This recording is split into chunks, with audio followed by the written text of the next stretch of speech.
bottom of the bottle, I've been drowning, I've been floating away.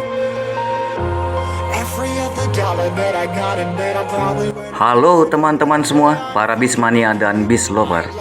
Apa kabar kalian saat ini? Selamat datang dan selamat bergabung kembali bersama kami di GJ Bis Channel. Staring at the clock as the radio plays. I'm enslaved. Yeah. Rolling another, I'm stuck in my seat for the whole control of my speech. Yeah, I've been trying to get off this couch for a minute. Edisi kami kali ini ingin menampilkan sekilas informasi tentang bus ALS Antar Lintas Sumatera sebagai perusahaan pioner transportasi dari Sumatera Utara dan juga merupakan pioner transportasi lintas Sumatera dan Jawa. ALS dikenal dengan perusahaan yang sudah melegenda, apalagi di bidang transportasi di Pulau Sumatera. Dan ALS juga memiliki banyak trip rute yang ada di berbagai kota di Pulau Sumatera.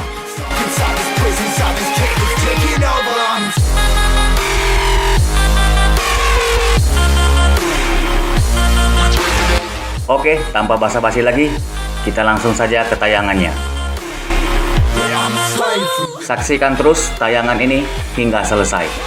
Jika kalian suka, silakan tekan tombol like. Jangan lupa untuk menekan tombol subscribe beserta lonceng yang ada di sebelahnya, karena subscribe itu gratis. Dan jangan lupa juga teman-teman dapat memberikan komentar-komentar terbaik kalian di kolom komentar, agar kita dapat saling bertukar informasi tentang transportasi antar kota antar provinsi yang ada di Indonesia. Selamat menyaksikan, semoga teman-teman terhibur. I'm a slave for you.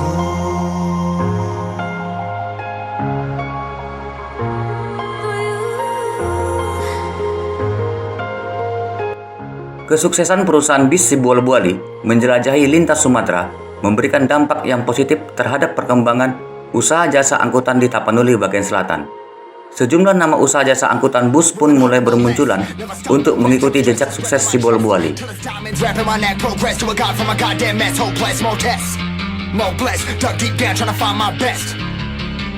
Find a beast, had to kill a conquest, I'm next. I'm too on till I'm too off.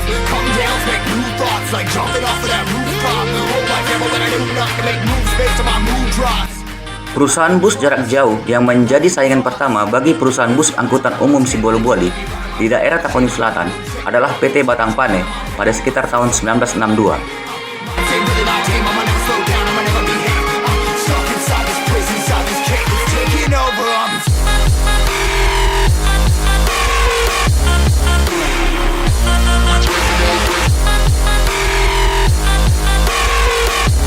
Pada tahun 1962, hadir perusahaan bus Batang Pane ke Medan dengan menggunakan armada bermesin Chevrolet King.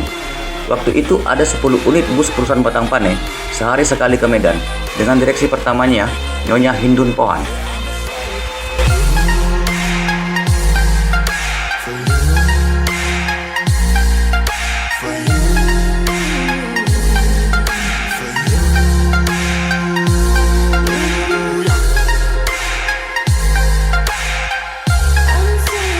Sebelum jadi PT Batang Pane, ada PO Batang Pane dengan trayek Sidempuan Gunung Tua. Tetapi yang menjadi saingan Sibolbuali, PT Batang Pane ini, karena busnya sama besar dengan bus Sibolbuali, ditambah lagi rute yang dilalui pun sama ke arah Medan. Inilah yang menjadi pesaing pertama bus Sibolbuali dari kota Padang Sidempuan ke kota Medan.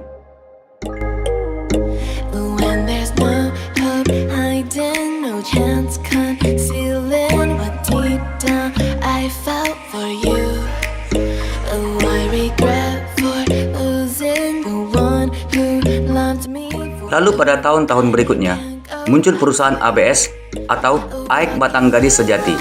Perusahaan ini adalah cikal bakal perusahaan ALS atau Antar Lintas Sumatera yang nantinya menjadi rival perusahaan Sibolbuali.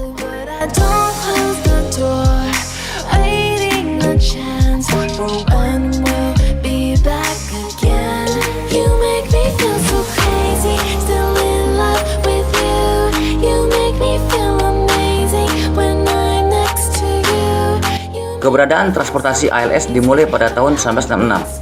Perusahaan ALS merupakan sebuah perusahaan yang dipelopori oleh Bapak Ali Sati Lubis, yang juga merupakan salah seorang pemegang saham di awal berdirinya perusahaan ALS ini. Awalnya Pak Alisati bergerak di bidang transportasi truk dengan merek Macan dengan trayek Tamiang, Sumatera Barat.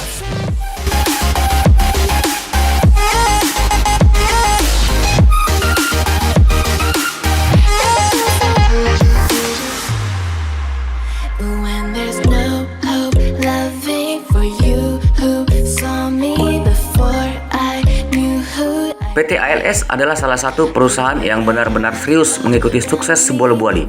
PT ALS sendiri didirikan di Kota Nopan pada tanggal 29 September 1966. Armada bis ALS pada awalnya mengambil truk gemuk yaitu Trip Muara Sipongi Kota Nopan tujuan Medan yang jauh sebelumnya menjadi trayek perluasan Sibolga Buali.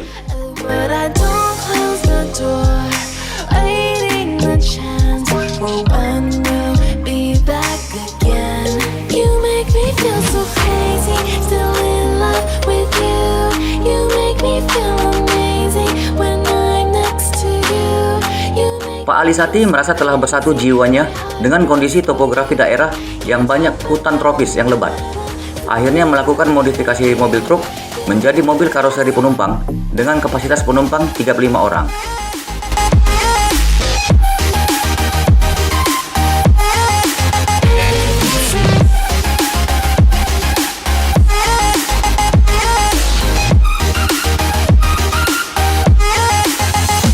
Kehadiran perusahaan transportasi PT ALS yang menjadi rivalitas perusahaan bus Sibolga Buali. PT ALS ini pertama kali memiliki loket atau stasiun di Kota Medan, berada tepat di Jalan Tamrin, Medan. Pada masa itu, selain perusahaan Sibolga Buali yang menjadi pesaing berat, terdapat pesaing-pesaing bisnis transportasi yang lainnya, yakni hadirnya perusahaan Sampagul dari Kota Padang Sidempuan dan perusahaan Sanggarudang yang memiliki rute yang sama.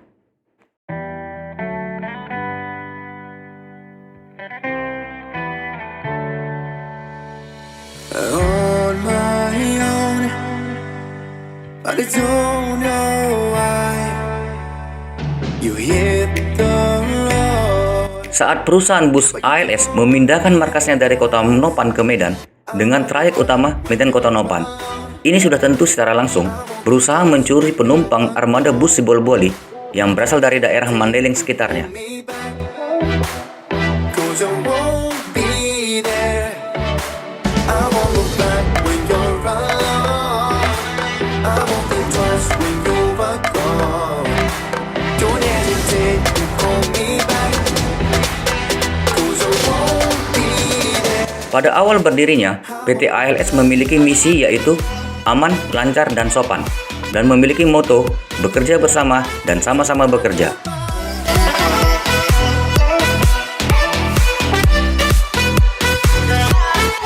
I won't look back.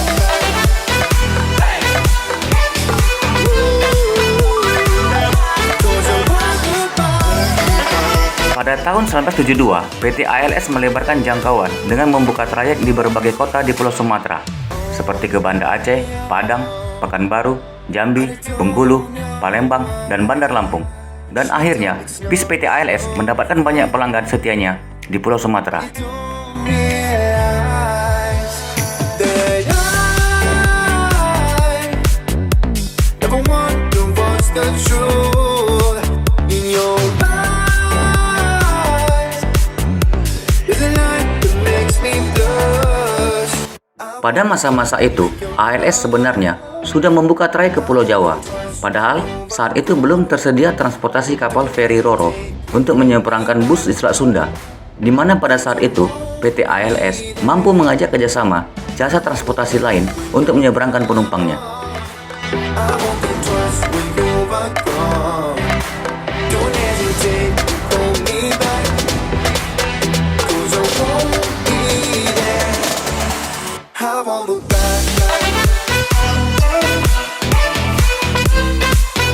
Waktu perjalanan pun terbilang cukup lama pada masa itu, karena bisa mencapai 3-5 hari perjalanan. Dikarenakan pada masa itu, jalan lintasan yang ada belum semulus jalan sekarang. Dan apabila ada trouble di jalan, maka awak bis tersebut juga harus memiliki pengetahuan teknis tentang kendaraan. Ya, mereka sendirilah mekaniknya.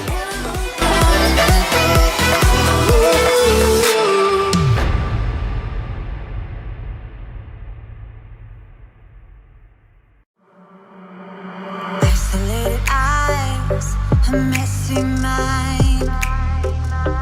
Barulah pada sekitar tahun 1980-an, ALS mencapai masa jayanya dengan sudah tersedianya kapal feri Ro-Ro di Selat Sunda. Setelah itu, mulailah ALS menginjakan rodanya ke Pulau Jawa dengan membuka trayek langsung ke Jakarta, Bandung, Semarang, Yogyakarta, dan Surabaya. Now let me take the lead. Know you wanna play with me. Got secrets you might wanna see. You might wanna see. You might wanna. I know I'm not gonna. Tidak sampai di situ saja, setelah sukses dengan trayek dari Sumatera ke kota-kota besar di Pulau Jawa, PT ALS juga melirik trayek ke kota-kota kecil di Pulau Jawa, seperti trayek ke Malang dan ke Jember. Tidak berpos di Pulau Jawa, perusahaan bis asal Sumatera ini juga pernah menginjakan rodanya di Pulau Bali. Tetapi pada tahun 2003, trip trayek ini dinonaktifkan. I wanna get reckless. I wanna get reckless.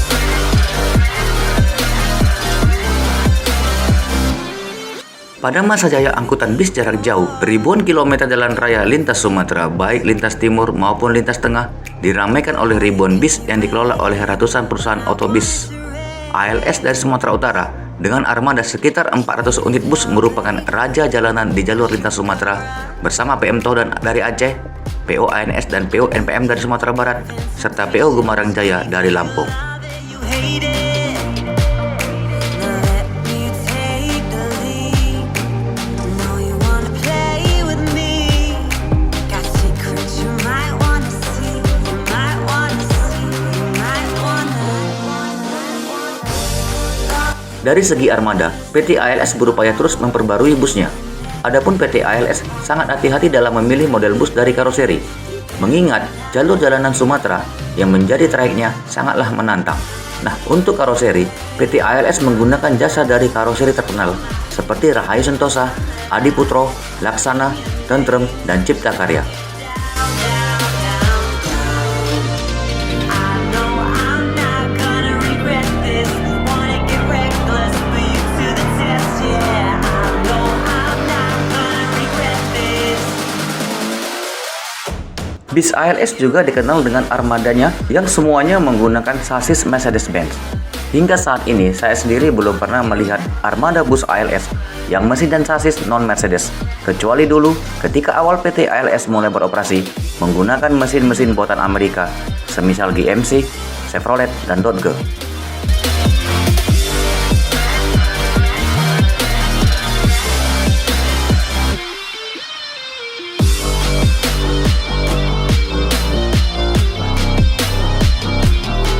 Untuk dapur pacu yang digunakan ALS ini identik dengan mesin dan sasis Mercedes-Benz. ALS dikenal setia menggunakan sasis dan mesin Mercy. Seringkali bertemu ALS di jalan, pasti melihat logo Mercy di bodi atau tulisan di kacanya. Seperti tertempel tulisan O500RF1836 adalah tipe mesin Mercy yang digunakan bus tersebut. Dengan dibalut bodi-bodi unggulan yang juga produk dari karoseri ternama, mungkin dari pihak manajemen ALS punya pertimbangan tersendiri kenapa memilih setia pada mesin Mercedes-Benz sampai sekarang ini. Jalur lintas Sumatera yang cukup ekstrim mungkin cocok dengan mesin Mercy dan juga ketahanannya karena melintasi puluhan kota dari Sumatera sampai Jawa.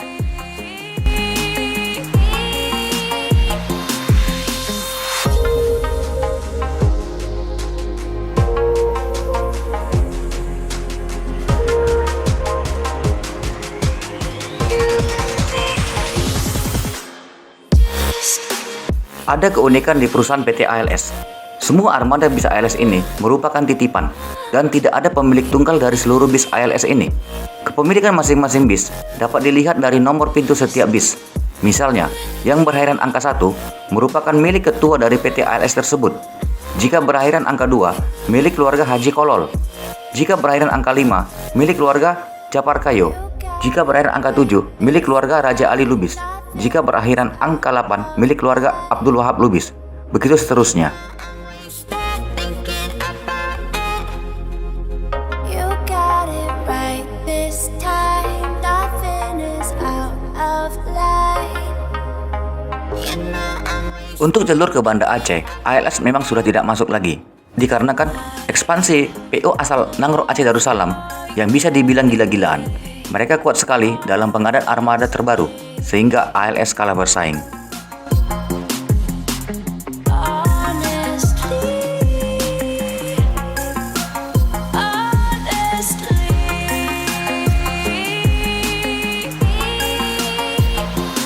ALS tidak hanya dikenal di Mandailing atau Medan saja. Di Pulau Jawa pun ALS sangat terkenal. ALS adalah pioner atau perintis bis komersil berfasilitas sama dengan bis pariwisata.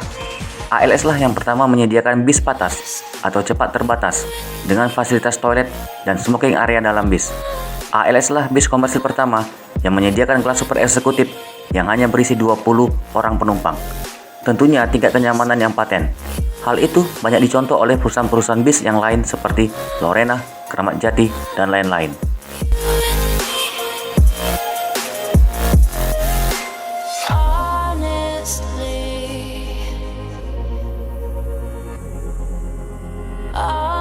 Dulu, bus ALS juga dikenal sebagai angkutan pos negara, karena memang bus inilah yang mengantarkan surat-surat ataupun paket ke kantor pos lain yang dilaluinya.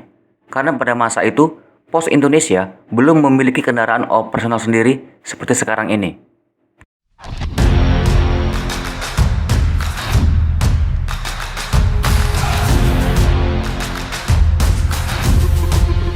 Dalam sejarahnya, PT ALS sudah beberapa kali memindahkan markasnya di Kota Medan seiring dengan perkembangan Kota Medan. Markas pertama kali di Kota Medan berada di Jalan Tamrin, Kota Medan. Sekarang ini Jalan Tamrin merupakan bagian pusat bisnis di Kota Medan.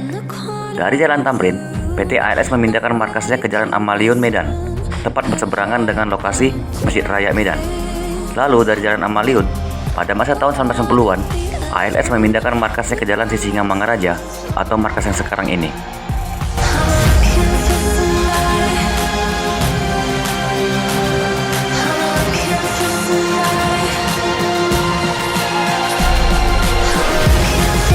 ALS saat ini memiliki trayek terdekat Medan Kota Nopan dengan jarak tempuh 497 km dan trayek terjauh Medan Jember dengan jarak tempuh 2.945 km.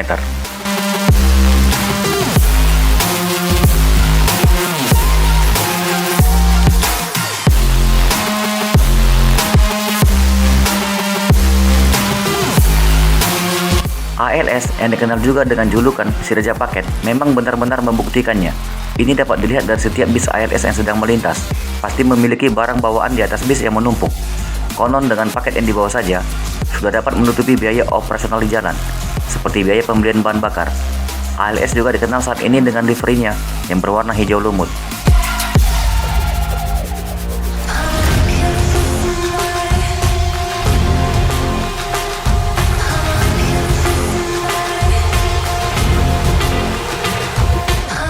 Itu tadi sejarah singkat ALS Raja Paket dari Sumatera. Walaupun dibutuhkan perjalanan yang cukup lama untuk sampai tujuan, nyatanya bus ALS tetap jadi favorit bagi masyarakat untuk kembali ke kampung halaman di Sumatera maupun di Jawa. Terbukti dari trayek jarak jauhnya yang bertahan sampai sekarang. Tidak mudah bagi ALS bertahan sampai sejauh ini. Apalagi adanya saingan dari pesawat yang bertarif murah, membuat beberapa orang berpikir dua kali untuk naik bis menuju Pulau Sumatera dan Pulau Jawa. Semoga bis ALS dapat bertahan dan bisa melejit lebih jauh lagi, agar transportasi darat antar Sumatera dan Jawa dapat lebih berwarna lagi.